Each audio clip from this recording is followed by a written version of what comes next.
Về rồi đấy. Ui giời Diệp này này.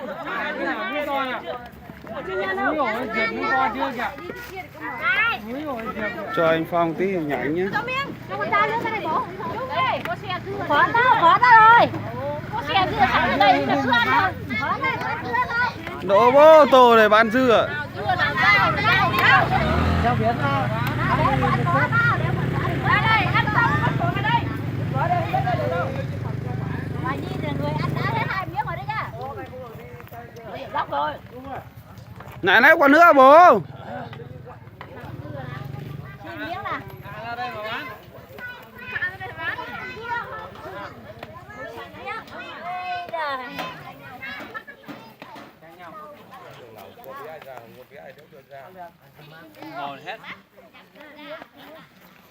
Dũng không đấy đứng quay hộ cái.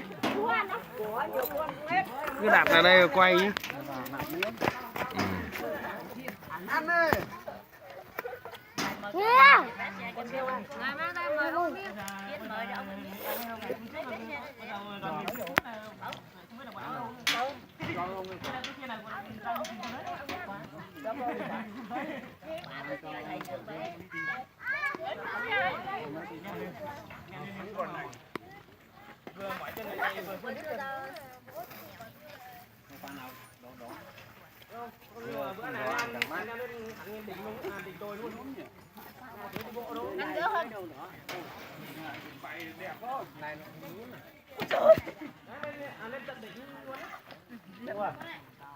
Đi qua đấy thằng một tay ăn một tay nhận ăn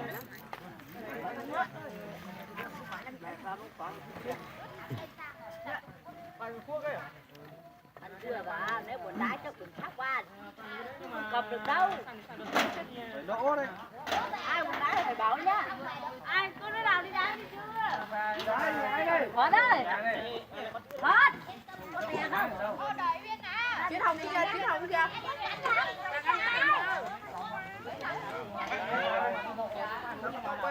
Thôi thì bé con này nhá. Tao bò ra.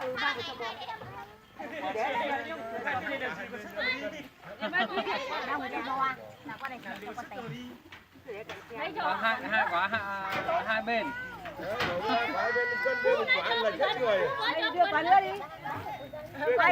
Hai quả cho nó cân. Rồi trước kia này cái bếp thật.